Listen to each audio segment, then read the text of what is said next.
پێکدارانی نوێ لە نێوان هێزەکانی ئیسرائیلی و خۆپێشاندەرە فەڵەستینیەکان لە مزگەوتی ئەقسا لە ئۆرشەلیم. لە ڕۆژە ڕۆژنامەوانیە کوردیدا ڕۆژنامەوانین هەرێمە کوردستان عێراقی بەحسە بنپێکردنێن دوواری مەدیایدا دەکەن.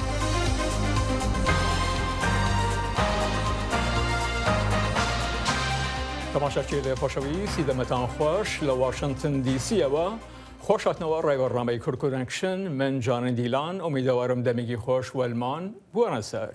سڵاو و ڕێزێ من ساڵح دەمی جەرجی بۆەوە بینەر هێژە فەرمامژێن و چێکەژە کۆبانیە دەست پێ بکەن.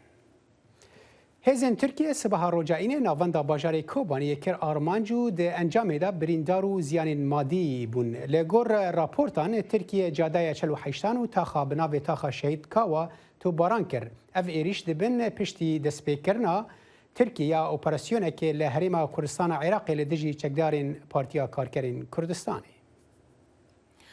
تورکیا ساڵەهایە وەکو خاوەن ماڵ هەر کات کەویستویەتی بێ ئەوەی لە دەرگا بدات خۆیەکە بەژوورەوە. تورکیا دیسان لە ڕۆژانی ڕابردوودا دەست بە هێرشێکی نوێ بەرفراوانی بۆ سەر هەرێمی کوردستان کردووە. بۆ تاوتوێکردنی ئەم بابەتە ڕێبوارڕەشی چاودێری کاروباری ڕامیاری ڕاستەخۆ لە سویدەوە لە ڕێگای سکایپەوە لەگەڵماندایە. کاکە ڕێبوار خۆشاتنەوە بەڕامەی کورکونەکشن ئایا لە ڕاستیدا ئەم هێرشەی تورکیا بەهۆی بوونی پەکەکەی لە قەندیل لیان لە هەرێمی کوردستان یان وەکو باز دەکرێت تورکیا بە دوای کارنامە و خەون و ئاماجەکانی خۆیدایە؟ نەخێر ئەوە زۆر جار باسکرا و بە سەدان و بە هەزاران باڵگە هەیە کە دەوڵەتی تورکیا لە 100 ساڵەی دوایی دامەزراندنیا چەندین جار هێرشی کردوتە سەر کوردستان لە هەر بەشەکانی کوردستان لە کاتێکا کە پێکاکە هێشتا 40-50 ساڵی ماوە دابمەزرێ.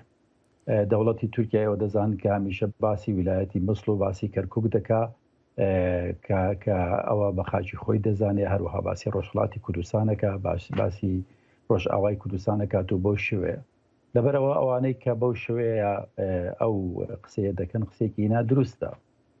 دەوڵەتی تورکیا کوردستان بە دوا کۆڵۆنی خۆی دەوڵەتی عوسمانی دەزانێت کە بە عشکرا باسی دەکەن لە حیزبەکەی ئەردۆغان ئاکەپا لە حیزبی کو باز دەکرێت تورکیا ساڵەهایە بۆ کردارە لەشکریانە نەیتوانی و ناتوانێت پەکەکە لێناو ببات. ئایا کێشەی کورد و پەکەکە لە تورکیا بە تانک و تۆپ و هێرش لەشکریەکان و لە لولەی توفەنگەوە چارەسەر دەکرێت؟ نەخێر بێگومان باوەڕ ناکەم شەڕی کوردستان بە لە ڕێگای چەک و لە ڕێگای تونند و تویژەوە چارەسەر بکرێت. بەڵام پێکەکە و لایەنانێکی تر تاوانباری پارتی دموکراتی کوردستان دەکەن بە هاوکاری لەشکری تورکیا. ئایا ئەمە پەیوەندی بە سەردانەکەی مەسرور بارزانیەوە هەیە و یاخۆ تەنها مەزەد نەکردنە و یاخۆ چ بەڵگەیەک هەیە بۆ سەڵماندنی ئەو تاوانە؟ ناوە تاوان نییە، سیاسەتێک دەکرێت. ئێستا ئەوەی کە من پێم وایە کە پێی زیاتر دروسترە پێی بوو تێماڵی بنەماڵی مەلا مستەفا وەک لە زیاتر لە پارتێکە بەناوی پارتی دموکراتی کوردستانەوە هەیە. ئێوە دەزانن کە ساڵەهایەک لەگەڵ دەوڵەتی ئێران کاری کردو و ئێستش پەرەلێل لەگەڵ دەوڵەتی ئێران کار دەکا، بەڵام هاوکات و بە تایبەتی لەگەڵ دەوڵەتی تورکیا کار دەکا. هەموو بەڵگەنامەکان بە جوانی بەڕوونی نیشانی دەدەن کە ئەو بنەماڵەیە پەیوەندێکی ڕاستەوخۆیان بە دەوڵەتی تورکیاوە هەیە. ڕێگەیانداوە کە دەوڵەتی تورکیا بێتە ناو کوردستان و ئاسایشی دەوڵەتی تورک دەپارێزن. بەڵگەکان زۆرن، هەر ئێستا دەبینین کە دەوڵەتی تورکیا زیاتر لە هەندێک شوێن 30-40 کیلۆمەتر هاتوۆتە ژوورێ. دەوڵەتی تورکیا لە ڕێکەوتنامەیەکە کە خەڵکی کوردستان ئاگای لێن یا نەوتی کوردستانی بۆ 50 ساڵ بردووە و ئێستا ئەم شەڕی ئێستا لە ڕاستیە وەکو 40 ساڵ لەمەوە پێشنیە کە دەوڵەتی تورکیا لەسەر دووشت شەڕی دەکرد. دەویست باشووری کوردستان داژیکە، هیچیان ئاوی شیرین بوو یا ئاوی شیرینە، هیچیان نەوتە. ئێستا دەرکەوتووە کە لە باشووری کوردستان نزیکەی 700 بلیۆن کوبیک مەتر گاز هەیە.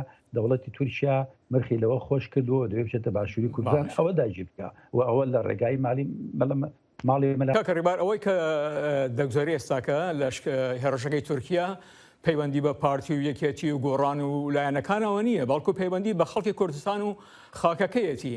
چما خەڵکی کورد لە باشوور نوێنەرانی لە پەرلەمانی هەرێمی کوردستانی عێراق و هەروەها لە عێراقیش وا بێدەنگن؟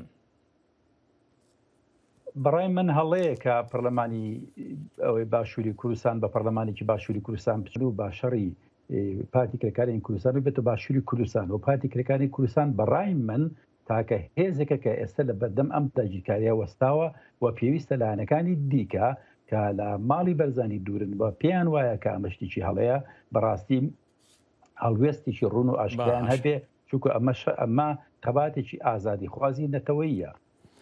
ڕێبارەشی چاودێری کاروباری ڕامیاری کە ڕاستەخۆ لە سویدەوە لە ڕێگای سکایپەوە لەگەڵماندا بوون زۆر زۆر سپاس. بۆیەوە.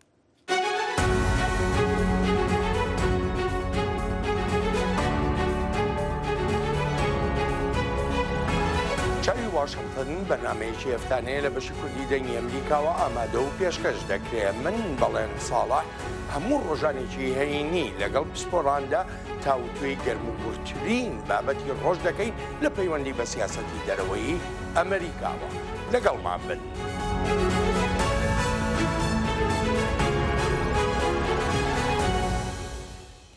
نانسی پیلۆسی وتەبێژی ئەنجومەنی نێران دەڵێت کەنگرس دەیەوێت کارێکی زۆرتر بکات بۆ یارمەتیدانی ئۆکرانیەکان.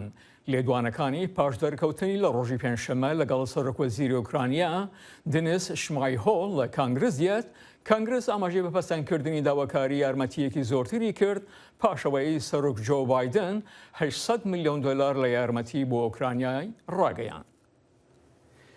دورا هشتی کسی جه باجار ماریوپولی اوکراینی کار بون جه باجار دورپیچکری برون روجا پنجشنبه خواگهاندن زاریوپوچیا پشتی زحمتی و ریویتی وان یا بهتری 24 دمجمیران کن لسر روی وان دیار بو وان جناوا باسان سلاف و لکسو ناس و خوبخشو روزنامه‌وانان کرد.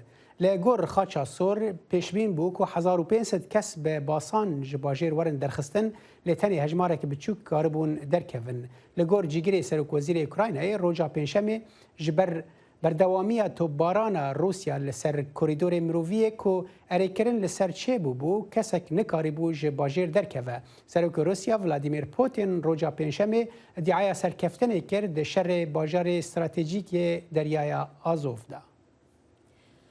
پێکدادانی نوێی لە نیوان پۆلیسی ئیسرائیل و خۆپەشاندەرانی فەڵەستینی لە ڕۆژەی هەینی لە مزگەوتی ئەلەقسا لە ئۆڕەشلیم هاتە ئاراوە. وێنەگەرێکی AFP لە شوێنی ڕۆداوەکەوتی پۆلیسی ئیسرائیلی بە گازی فرمێسکاوەر و گولەی پلاستیکی هەڵیان کوتایە سەر لەوانی خۆپەشاندەری فەڵەستینی کە بە بەردبارانی پۆلیسیان دەکرد. ئەم پێکدادانە پاش مانگێک لە تونند و تویژی کوشندە دێت لە پێکەوە هاتنی مانگی ڕەمەزان و ئاهەنگێڕانەکانی پاسۆڤەری جووەکان.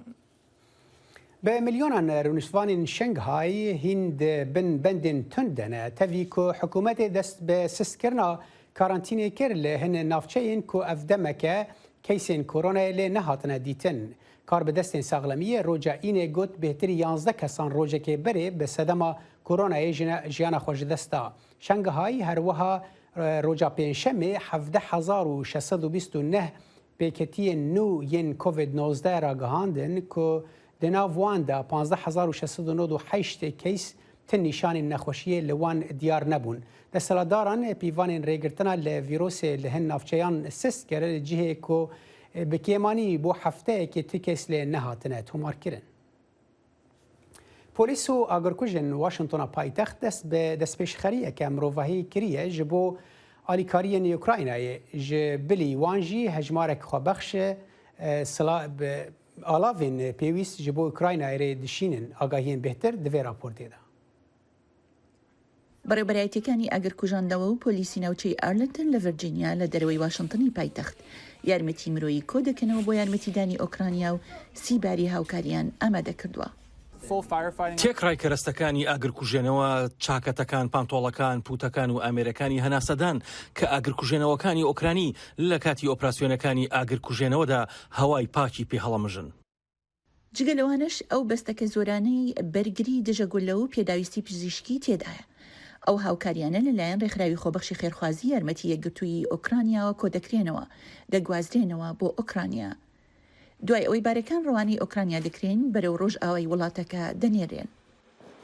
міста, які вже отримали допомогу від нас. لە نێو شارەکانی کە پێشتر یارمەتیان وەرگرتووە بریتین لە چەرنیهێف، هۆزلێت، کێف، ڤیشۆرۆد. قەبارەکە لە زیادبووندایە و ئێمە هەر لە بەیانیەوە تاکو شەو کار دەکەین بۆ یارمەتیدانی ڕێکخراوە خێرخوازیە جۆراوجۆرەکان، پەناگەکان، دەستگا پزیشکیەکان، نەخۆشخانەکان و بەرگریەکانی ناوچەکان. دەستگاکە لەلایەن ئەمریکیە بەڕێگەز ئۆکرانیەکانەوە لە ناوچەی واشنگتن دیسی لە ساڵی 2014 بۆ یارمەتیدانی ناوچەی دۆنتسک داگیرکرا و ڕێکخرا بوو. لە ئێستادا یارمەتی خارکیڤ، ئۆدیسا، میکۆلایڤ و چەندین شار و شارۆچکە و گوندەکانی دیکەی ئۆکرانیا دەکات. لە کۆی گشتی دەستگاکەدا 7500 جانتایی کەرەسەی سەرەتایی تیمارکردنی جەنگ بەسەر ئۆکرانیادا دابشکراوە کە لەسەر گەیاندنی 20,000 تر دەکەن، هەروەها خۆبەخشەکانیان دەرمان و کەلوپەلی پزیشکی و جلوبەرگ و خواردن و کەرەسەی پاراستنی کەسی و بەرهەمەکانی پاک و خاوێنی تەندروستی کۆ دەکەنەوە و دابەشی دەکەن. لە ئێستادا تورەکەی جەستە بۆ تەرمەکان باردەکەین. ئەمانە قەبارە گەورەکانن و بچووکەکان بەداخەوە بۆ مناڵن. ڕەوانەی فۆرسێل، گۆستۆمێل و بۆچا ئەو شارانەی نێزی کیێڤەوە دەکرێن. لە ئۆکرانیاش خۆبەخشەکانی وەک لیۆدومیلا شۆدۆڵینە کەلوپەلەکان دابەش دەکەن. ئەو خەڵقی ناوچەی دۆنێتسکە کە لە دوای دەستپێکردنی جەنگەوە ماڵەکەی جێهێشتووە. هەموو کەسێ دەبێ یەک بگرن. ئۆکرانیا یەکە کاتێکە هەمومان پێکەوەین، هەمومان دەتوانین لە سەرکەوتنی هاوبەشمانداوە بەرهێنان بکەین. من باوەڕم وایە ئۆکرانیا دەیباتەوە. ماکسیم پرۆدۆن دانیشتووی بۆریسپێل لە بنەڕەتە خەڵقی شاری مایکۆلایڤە، شارێکی باشوور کە بە بەردەوامی لە ژێرهێڕشی رووسایە. دوای ئەوەی بۆ ڕۆژئاوا گواسترایەوە ناوی لە نووسنگەی سەربازی تۆمار کرد. لە هەمان کاتدا ئەو لە کاری ئیداری لە ئەمبارەکە یارمەتی دەدات. ئێمە لە بەرەی پێشەوە ئەنجامەکە دەبینین کە وەش متمانەی بەهێزمان پێدەدات کە ئێمە سەر دەکەوین. بەرگریکارەکانمان لە هێڵی پێشەوەدا بە ئەزمونن، باوەڕیان بە خۆیانە، ئەوان دەم بەزەر دەخەنن. ئەمەش هیوامان پێدەبەخشێت ئێمە بە دڵنیاییەوە دەیبینەوە. دەستگای دابشکردنی یارمەتی یەکگرتووی ئۆکرانیا و هەروەها ئەمبولانس و ئۆتۆمبیلەکانی ئاگرکوژێنەوە دەیان هەزار ماشینە گەڕۆکەکانی کڕیوە و بۆ ئۆکرانیای ناردۆن.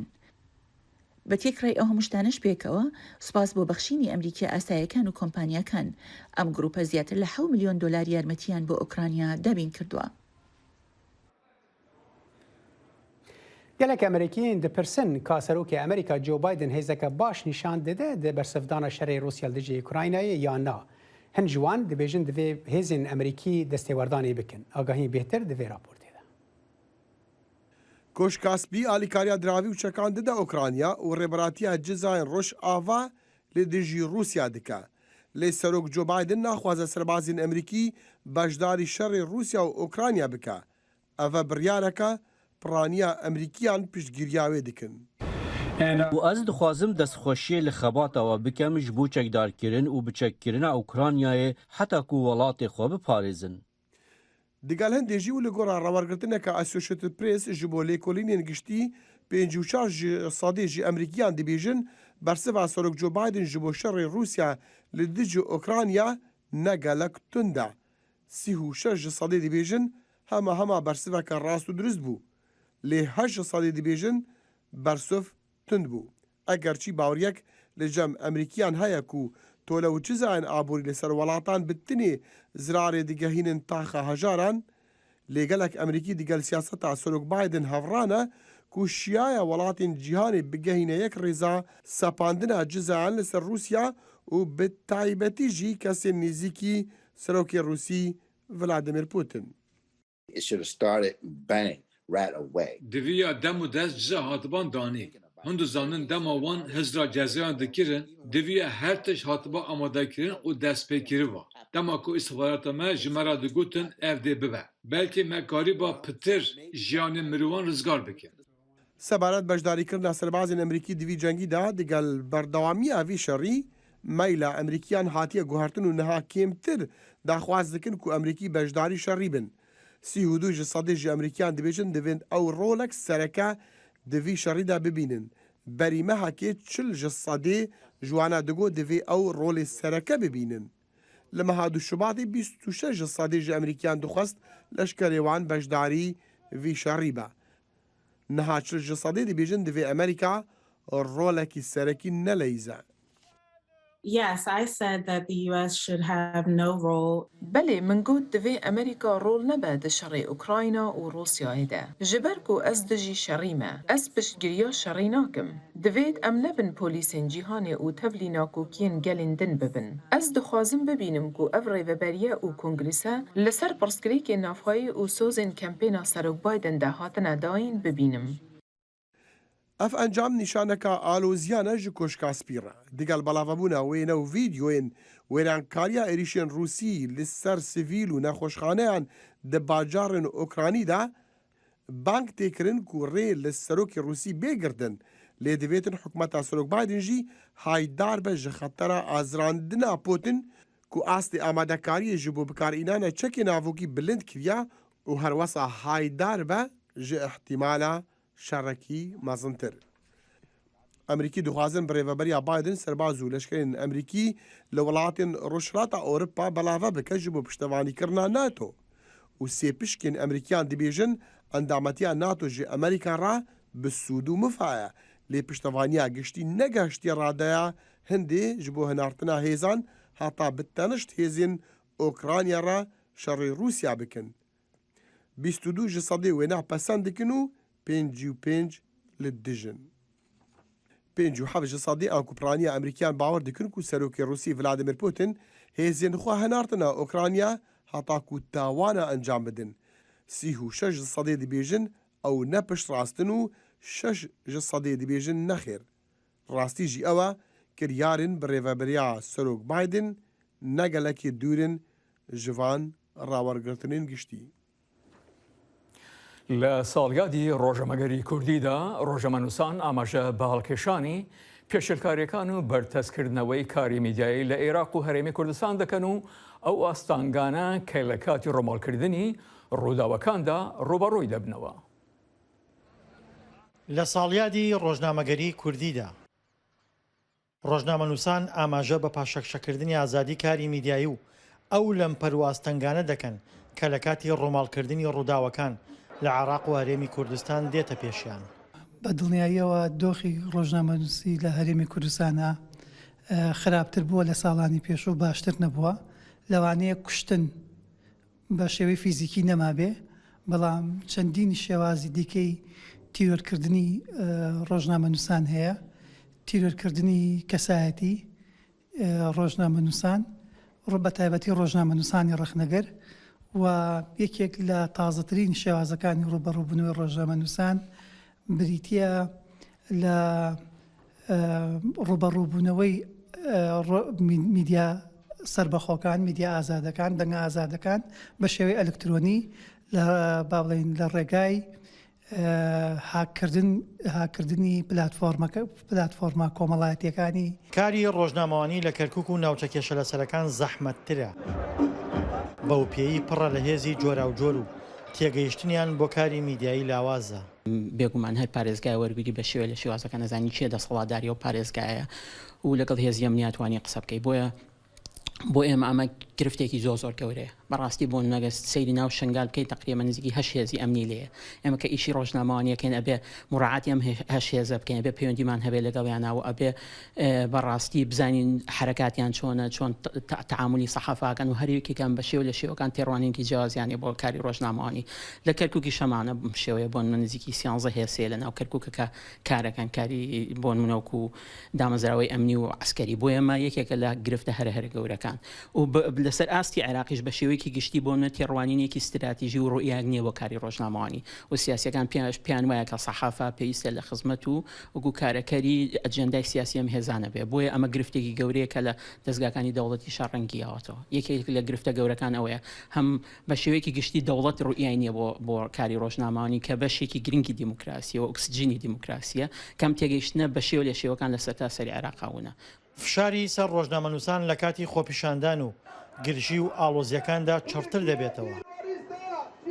زۆرێک لە ڕۆژنامەنووسان لە کاتی ڕووماڵکردندا ڕوبەڕووی لێدان و دەستگیرکردن و لێسەندنی کامیرا دەبنەوە. فشار لە ڕۆژنامەنووسان لە کاتی ئاسایی و لە کاتی خۆپیشاندانەکانیش زۆر بووە، ینی کێرفەکە هەڵکشاوە بەداخەوە بە تایبەتی لە کاتی خۆپیشاندانەکانە بەهۆی تێکەڵبوونی هێزە ئەمنیەکان و نەخوێندنەوەی دەست یەکتری زۆرترین فشار لە ڕۆژنامەنووسەکری، ینی ئێمە ئەزبوونی زۆر خراپمان لەگەڵم بارودۆخە هەیە لە ماوەی خۆپیشاندانەکان ڕابردوو کامێرە و مایک و هەموو شتێکمان لێسەنراوە بە خاتریەوەی ئێسش کە بەدوای گەڕی نازانی کێ بردێتی، ینی هێزی ئاسایش و سوات و دژە تیرۆر و کۆماندۆ و پۆلیس و چالاکی مەدەنی کۆمەڵی هێزی زۆر جیاوازێن و کەسی نەناسێ هەمووشی ینی ڕژێ بەسەر ڕۆژنامەنووسەکە وا هەستەکە ئەو تحریکی خۆپیشاندانەکە، ینی پێی وایە ئەو ئەگەر لە خۆپیشاندانەکە هابێ زیاتر خۆپیشاندانەکە دەشاناسنێ کە پێپەچوانە خۆپیشاندانەکە خۆرسکەوە هاتووە بۆیە زۆتین تەرکیزیان لەسەر ڕۆژنامەنووسەکەی. لە ساڵیادی ڕۆژنامەگەری کوردیدا کە هاوکاتە لەگەڵ 30 ساڵەی دامەزراندنی دەنگی ئەمریکا و لە کاتێکیشدایە بەهۆی باری دارایی و پاڵپشتی نەکردنەوە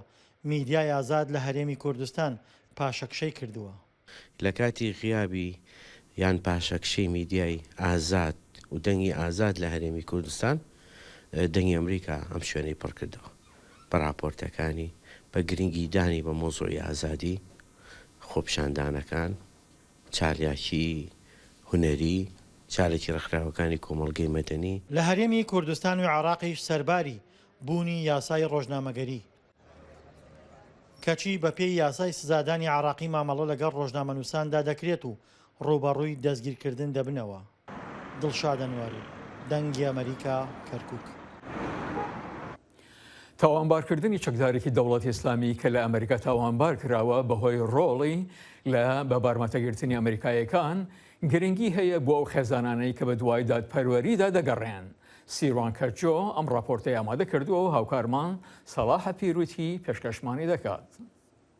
دوو حوت و دادگاییکردن لەم دادگای ڤیرجینیادا هەنگاو و پێوانەی دادوەری بۆ ئەو بنەماڵە ئەمریکاییانە هێناوە کە لە سووریادا ڕفێنران و کوژران.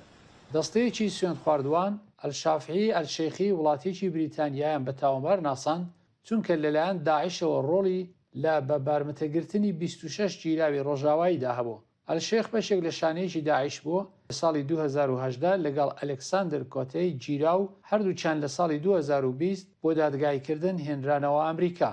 کۆتەی لە 2021 دانی بە تاوانەکەی داهێنا. لە چاردەی مانگی 4 دەستەیەکی سوێند خواردوان ئەلشێخیان بە تاوانبار ناسان چونکە لەسەر 8 تاوانی پەیوەندیدار بە بارمەتەگرتن و کوشتنی ڕۆژنامەوانانی ئەمریکایی جیمس فۆلی و ستیڤن ساتلاف و کارمەندانی بەشی یارمەتیدان پیتەر کەیسینگ و کایل مولێردا دەستی هەبوو. بنەماڵەکانی ئەو بەبارمەتە گیراوانە پێشوازیان لەو بڕیاری دادگایی کردو دەڵێن داد سەرکەوت.